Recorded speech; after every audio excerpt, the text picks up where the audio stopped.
Hi, I'm Phil D'Agostino, and this is Naked Thinking. You've seen them. Maybe you are one. These people that they're constantly going over and over in their mind this thing, and you go, oh look, a worrywart. No, that's me. I'm the worrywart. And you've seen that. Maybe you've been called a worrywart.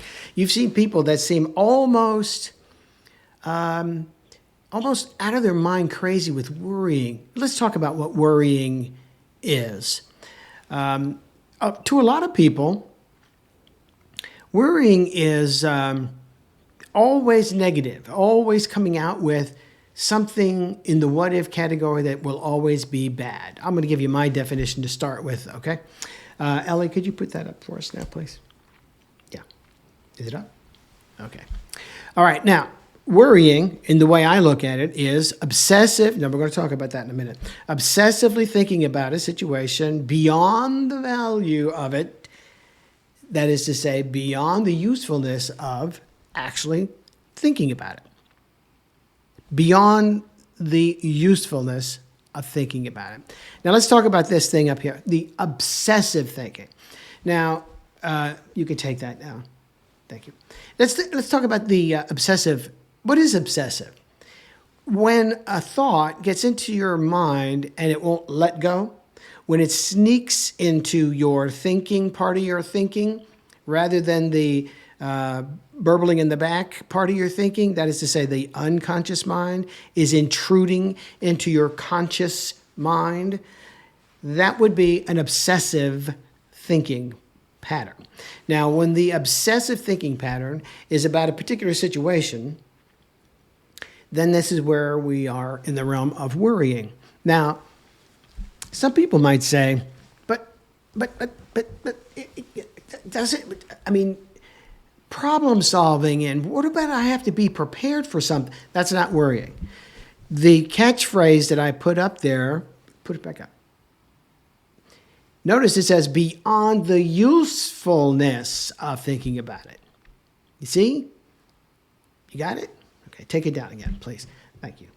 So as you can see, we're not talking about planning or preparing. I'll give you an example. Let's say that I am working in an office and I get a phone call from my boss. And the boss says to me, I want you in my office. I'm on the phone. Do people do that anymore? They don't have. I'm on my phone and they say, Phil. And I go, what? And they say, I want you in my office tomorrow at 2 o'clock to explain the McGillicuddy incident this morning. And I go, okay, click. Now, an average non-naked thinker would be now going, oh my gosh, what is that all about? Am I going to get fired? What's going to happen? Now, this is what happens. You see, what I'm doing now is what cognitive behaviorists like me, for example, what they would say is you're catastrophizing already. Am I going to get fired? You're already in the realm of the negative what ifs, okay? I'm going to give you a little bonus here. People do not fear the unknown. You get in a car and you drive at 80 miles an hour and you have no idea who you're going to kill or what's going to happen to you, but you do it. Are you afraid of driving? No. Maybe when you were 17, you were afraid of driving, but when you're our ages, grown-ups, you're not afraid of driving. You get behind the wheel of a car. Why? Because the unknown, that is to say what's going to happen when I drive, is filled with a positive outcome probability. But what you're doing is you're taking the unknown, in this case, catastrophizing, awfulizing. What you're doing in this case is you're filling the unknown with a negative outcome possibility, okay? So what we do when we worry is we keep plugging in new negative outcome possibilities to fill the hole of the I don't know what's going to happen tomorrow at 2 o'clock. Now, if I were to say, that McGillicuddy thing this morning, that was kind of interesting. I wonder what she wants to talk about. And say, well, I'm going to think about it. What did I say? What did I do? How did it go? What paperwork might I need? And I'm thinking about it to the degree that it's like I am prepared and ready for the meeting tomorrow morning. That's not worrying. That's prep. That's being prepared. I was a Boy Scout. Be prepared. That's one of those things that you really want to do. Now, the question is, what is worrying then in this case? I can't give you a number or a time, but once you have gone through everything you can to be ready for tomorrow, and you're not in the realm of, what if I forgot something? That's not preparation anymore. Oh, gee, I wonder if yes, I wonder if is the if issue. We're going to start plugging in negatives. Okay, so I said that there is, in the title, that there is value in worrying. And I spent most of my life, and certainly my professional life, thinking that worrying is a waste of time. I've come to change my mind about that. Now, let me explain another psychological concept. People need to. That is to say, in order to be psychologically on balance, they need to feel. Now, I know this is naked thinking and we're trying to stay out of the realm of feel, but here's the thing.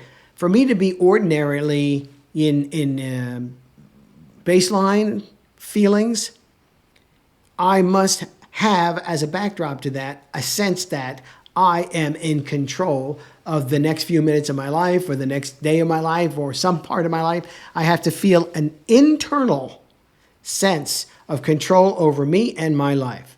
When I'm dealing with something like tomorrow at 2 o'clock, now I'm dealing with what's going to happen. I'm not going to be in control. My boss is going to be in control. My whole life is now based on, or my whole sense of balance is going to be based on who's in control of tomorrow. Again, this is a negative way of looking at it, to say, I'm an adult, she's an adult, she wants to talk about this, I have something I can add, maybe she needs to know something. I could go through a whole lot of reasons why she wants to talk about this. But the thing isn't that. The thing is that in the sense of just being psychologically in balance, you want to feel as though you're in control. If something is going wrong or bad out there, worrying allows us to do something about something that we can't do anything about. Let me explain that. I'll give you an example. Let's say I have a 16-year-old daughter, and she has taken the family car, and she was supposed to be home at 10 o'clock. And here it is, it's 10:30. She's not answering her cell phone. I have no idea where. I didn't do the tracking on her. I have no idea where she is. I know where she said she was going and with whom. I mean, I'm a parent, and I did ask. But here it is, 10:30, and I have no idea where she is. Now, the idea of catastrophizing is one that would happen to most people. It's like, oh, I hope she didn't get into an accident. I hope she didn't do this. And I wonder if that happened, or who stole her, or who's doing this, or who's doing that. I think that the average person might do that. But the question now is, what do I do with this complete sense of powerlessness? Here I am totally powerless to protect her, to know what's going on, to help her if she needs help, or whatever it is. And so what do I do with that? I just say, what? Well, a person might denigrate negative thinking and say, you're a negative thinker, man. Just close off that emotional stuff and go to bed. You can't change anything. If she winds up in a car crash, it's not like your being awake is going to stop it. No, that's really not how people work. You have to think in terms of how do people really work.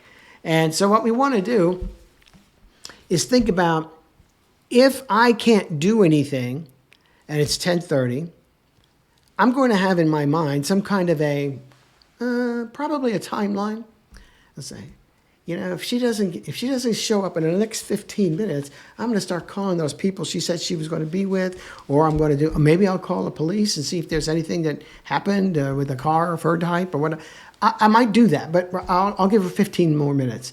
In the meantime, what do I do with that? What do I do with the not knowing when the possibilities, while very remote, the possibilities are that something of a negative nature could happen? Here's the problem with that. If those negative possibilities were to happen, as improbable as they would be, the impact of it, or of one of them, would be very, very big. And so this is the thing that's now having me want to do something about a situation about which I can do nothing.